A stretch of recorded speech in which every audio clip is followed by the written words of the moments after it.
So, i-try naman natin kung paano mag-conjugate ng na-adjective. We have here the handsome and Genki. Positive, non-past tense, or yung affirmative.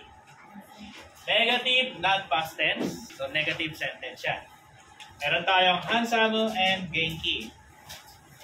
So, si handsome at saka si Genki, lalagyan mo lang siya ng des para maging positive.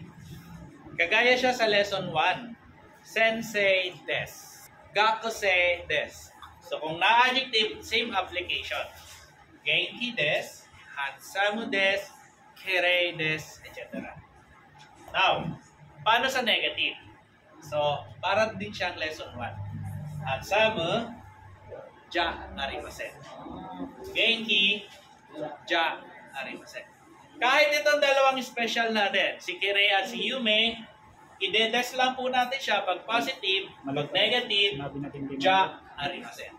So alam na natin ito kasi lesson 1, kamukha lang siya. No? Des para sa positive, ja arimasen para sa negative.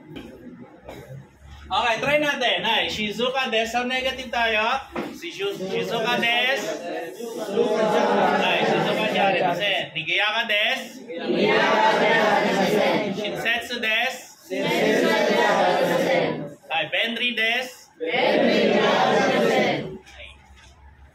Steki des. Hima des. May H siya. Hima ja. Hima ja. Okay, try natin in a sentence.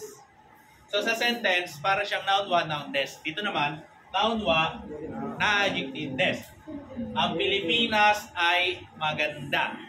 So alin yung tinutukoy natin? Siya yung particle wa. Philippine wa. Malinis, kirei des. No? Philippine wa, kirei des.